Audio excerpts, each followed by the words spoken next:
Welcome back to my channel. ఈ వీడియోలో ఆంధ్రప్రదేశ్ బడ్జెట్‌లో ఉద్యోగ పెన్షనర్ల పెండింగ్ బిల్లుల గురించి చర్చ అండి. పూర్తి వివరాలు వీడియోలో తెలుసుకుందాం. వీడియోనైతే ఎక్కడే కానీ స్కిప్ చేయకుండా ఎండ్ వరకు చూడండి. అప్పుడే ఇన్ఫర్మేషన్ పూర్తిగా అర్థమవుతుంది.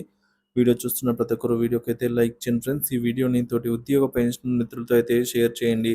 కొత్తగా మన ఛానల్ చూస్తున్న వారు సబ్స్క్రైబ్ చేసుకోకుంటే వెంటనే మన ఛానల్ అయితే సబ్స్క్రైబ్ చేసుకోండి. దీని ద్వారా నేను చేసే లేటెస్ట్ వీడియోస్ అన్నీ మీ వరకు రీచ్ అవుతాయి. ఇక ఆలస్యం చేయకుండా వివరాల్లోకి తెలుపుదాము. ఫ్రెండ్స్, ఇక విషయానికి వచ్చినట్లయితే ఆంధ్రప్రదేశ్ బడ్జెట్‌పై జరిగిన చర్చలో పీడీఎఫ్ ఎమ్మెల్సీ వెంకటేశ్వరరావు గారు ప్రభుత్వంపై తీవ్ర విమర్శలు చేశారండి. ఉద్యోగ ఉపాధ్యాయ పెన్షనర్, అవుట్‌సోర్సింగ్ కాంట్రాక్ట్ ఉద్యోగులు మరియు స్కీమ్ వర్కర్లు ప్రభుత్వం పూర్తిగా వీరినైతే విస్మయించిందని అభిప్రాయపడ్డారు. బడ్జెట్‌లో ఉద్యోగుల విస్మరణ. పీడీఎఫ్ ఎమ్మెల్సీ మాట్లాడుతూ ఉద్యోగుల సమస్యలను ప్రస్తుత బడ్జెట్ పట్టించుకోలేదని విమర్శించారు. రాష్ట్రంలోని ఉద్యోగులు, ఉపాధ్యాయ పెన్షనర్లు 8 లక్షల మంది, కాంట్రాక్ట్ మరియు అవుట్‌సోర్సింగ్ ఉద్యోగులు 2 లక్షల మంది, స్కీమ్ వర్కర్లు 4 లక్షల మంది ఉన్నారు. కానీ వీరందరికీ సంబంధించి సమస్యలు మరియు డిమాండ్లను ప్రభుత్వం గమనించలేదని, పీఆర్సీ, డీఏ, సీపీఎస్ రద్దు వంటి ప్రధాన అంశాలను పూర్తిగా నిర్లక్ష్యం చేశారని అయితే అన్నారు. ఉద్యోగులు, కార్మికులను విస్మరించిన ప్రభుత్వం. పీడీఎఫ్ ఎమ్మెల్సీ వెంకటేశ్వరరావు గారి విమర్శలండి. గత ప్రభుత్వం మోసాల గురించి ఆయన మాట్లాడుతూ పీఆర్సీ సకాలంలో అమలు చేయకుండా ఉద్యోగులను మోసం చేసింది గత ప్రభుత్వం అన్నారు. డిఎన్ఎస్ అలవెన్స్ సకాలంలో చెల్లించలేదని, సిపిఎస్ కాంట్రిబ్యూటరీ పెన్షన్ స్కీమ్ రద్దు చేస్తామని చెప్పి అమలే చేయలేదని గుర్తు చేశారు. 11వ పీఆర్సీకి ఇప్పటికీ పూర్తి కాలేదని, బకాయిలు కూడా ఇప్పటివరకు చెల్లించలేదని చెప్పారు.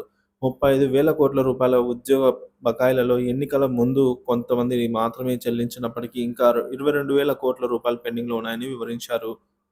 ప్రస్తుత బడ్జెట్‌పై విమర్శలు. ప్రస్తుత బడ్జెట్‌లో 12వ పీఆర్సీ ప్రస్తావన లేకపోవడం బాధాకరమని చెప్పారు.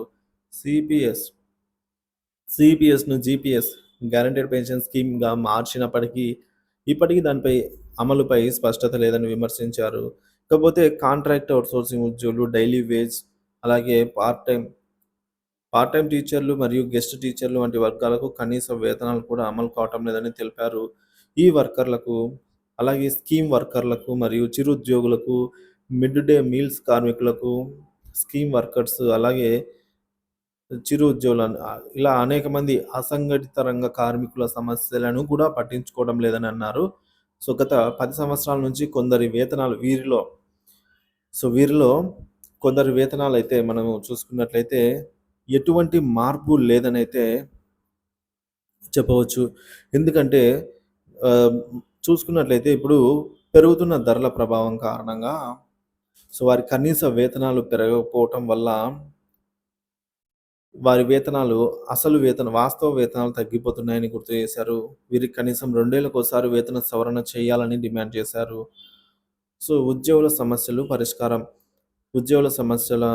పెన్షనర్ల సమస్యలను నిర్లక్ష్యం చేయడం వల్ల వారి ఆర్థిక భద్రత ముప్పు ఎదుర్కొంటోంది. ప్రభుత్వం త్వరగా పీఆర్సీ అమలు, సిపిఎస్ రద్దు మరియు కాంట్రాక్ట్ లేదా అవుట్‌సోర్సింగ్ ఉద్యోగుల సమస్యలపై చర్యలు తీసుకోవాలని వెంకటేశ్వరరావు కోరారు.